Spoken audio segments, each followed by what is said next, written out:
आज मैं आप लोगों के सामने एक कहानी लेकर आया हूँ। कहानी जो आप में से शायद बहुतों ने सुनी भी हो, लेकिन जिन्होंने नहीं सुनी है, आज मैं ये कहानी उन लोगों को सुनाना चाहूँगा। एक बार एक जंगल में मेंढकों की एक टोली जा रही थी। अचानक रास्ते में एक बहुत बड़ा गड्ढा आया और उस गड्ढे में टोली में से 2 मेंढक गिर गए। जब दूसरे मेंढकों ने देखा कि गड्ढा बहुत गहरा है, तो ऊपर खड़े सभी मेंढक चिल्लाने लगे कि तुम दोनों इस गड्ढे से कभी नहीं निकल सकते, क्योंकि ये गड्ढा बहुत गहरा है। तुम दोनों को अब ये उम्मीद छोड़ देनी चाहिए कि तुम इससे निकल सकते हो। नीचे गड्ढे में पड़े मेंढकों ने शायद ये बात सुनी नहीं और वो लगातार प्रयास करते रहे कि वो इस गड्ढे से निकल सकें। वो उस गड्ढे में उछल रहे थे और ऊपर आने का प्रयास कर रहे थे।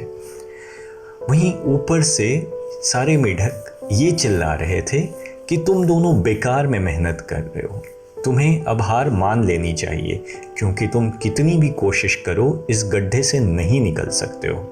नीचे दोनों मेंढक प्रयास कर रहे थे, लेकिन तभी शायद दोनों में से एक मेंढक ने ऊपर वाले मेंढकों की आवाज़ सुन ली। वह निराश हो गया, एक कोने में बैठ गया और उसने उछलने का प्रयास छोड़ दिया। उसने वो आशा छोड़ दी कि वो अब बाहर निकल सकता है। वहीं दूसरा मेंढक जो था, वो अभी भी लगातार प्रयास कर रहा था। वो उछल रहा था ताकि वो उस गड्ढे से बाहर निकल सके। ऊपर से लगातार सारे मेंढक यही कह रहे थे कि हार मान जाओ, तुम इस गड्ढे से नहीं निकल सकोगे, ये गड्ढा बहुत गहरा है और तुम कितना भी प्रयास कर लो इस गड्ढे के बाहर नहीं आ पाओगे। लेकिन एक मेंढक अभी भी प्रयास कर ही रहा था।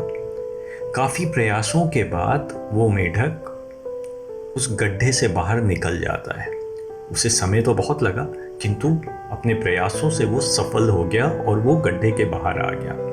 और जैसे ही बाकी मेंढकों के पास ऊपर पहुंचा, मेंढकों ने उससे पूछा, हम लगातार चिल्ला कर यह कह रहे थे कि तुम नहीं निकल सकोगे, तब भी तुम प्रयास करते रहे, तुमने हमारी बात नहीं सुनी क्या?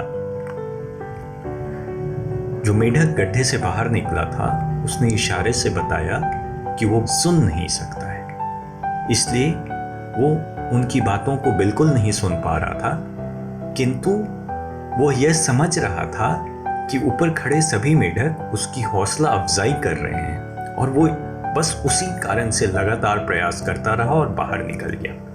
इस कहानी से हमें ये बहुत बड़ी चीज़ सीखने को मिलती है कि हमें हमेशा सकारात्मक सोच रखनी चाहिए। हमें जो पाना है उसके लिए हमेशा प्रयास करते रहना चाहिए।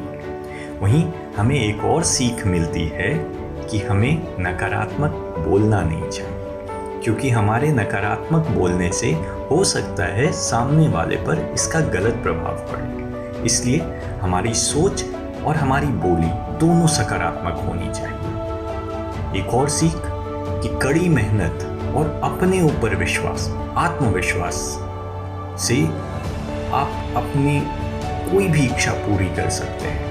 बस आपको एक सकारात्मक सोच चाहिए और उस सोच के साथ कड़ी मेहनत चाहिए कि हाँ, हमारा जो भी लक्ष्य है वो मैं पाके रहूँगा। अगर आप सकारात्मक सोच और कड़ी मेहनत ईमानदारी से करते रहे, तो आप अपना लक्ष्य अवश्य पाएंगे। धन्यवाद।